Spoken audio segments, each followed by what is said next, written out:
waxaan baroobeynanaa microfonka movigii ahaa sheeg qalbiyaan is ogeyn qaybtiisa labaad asigana part 2 dadka waxa waaye waa daaleyna laakiin insha allah wax fiican idin soo wadnaa mar walba waxaan sameyneynaa qaybtii idinku talagalnay part 2 gaan sameyneynaa marka mar walba aan sameyno waxaa maxaa la dhahaa isleenahay dadka tusa inaha wax oo more interest ah ay more dadka daawan karaan marka mar walbo waxbaa ka bedelaa dadkan way badan yihiin oo dad badan ay la soo xiriiray ilaa iyo hadda filimkii la raadinaa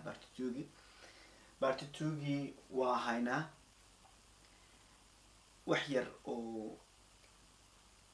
dhammaystiran oo macnaha moviga aan u rabo in aad ka heli doontiin aan umaleynaya inaad ka heli doontiin aad jiro marka insha allah kaasaan sameynaa hadduu ilaahay yiraahdo actorka iyo actoradiinta dhan waxay idin leeyihiin yaa la sugi kari weynina insha allahu tacaala waa anigoo ah Maxamed Deko waxaan idin leeyahay filimkan insha allah wuxuu noqon doonaa dhaxalgal waxaan idin leeyahay one love Soomaaliya meel walba aad joogtaan